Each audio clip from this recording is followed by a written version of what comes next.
inici de curs, en el dia en el que tant els col·legis de primària com els de secundària han començat el nou curs acadèmic, i la veritat és que nosaltres el que fem sobretot és treballar al llarg de l'estiu per intentar que els centres puguen arribar a aquest dia en les millors condicions possibles. En aquest sentit també vull agrair tota la tasca que ha realitzat el Departament d'Obres Municipals per tal de ficar al dia els centres, i també al mateix temps jo crec que és un dia en el que especialment hem d'agrair a tot el professorat i a les direccions tota la feina que moltes vegades d'una forma molt callada, molt silenciosa, van fent i que permet que a Ontinyent tinguem moltes escoles innovadores.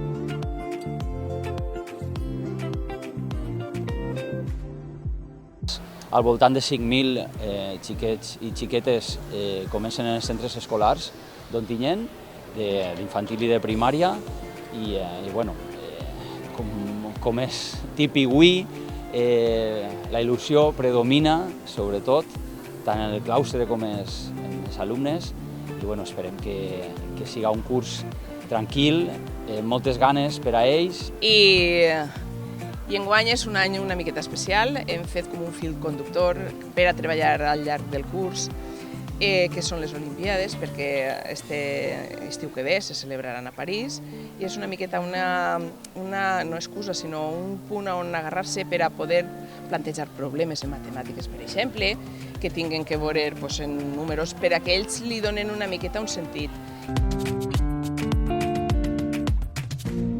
Al mateix temps sabeu que és un any en el qual anem a continuar afrontant obres importants per part del Pla Edificant. En pocs mesos començaran les obres de l'IES l'estació. Al mateix temps sabeu que estem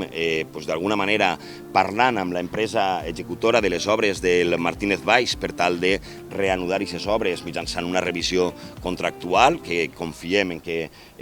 duga d'alguna manera el que ens resta d'any. I finalment, pel que fa al Vicent Gironès, també en aquest cas ha hagut una revisió del projecte.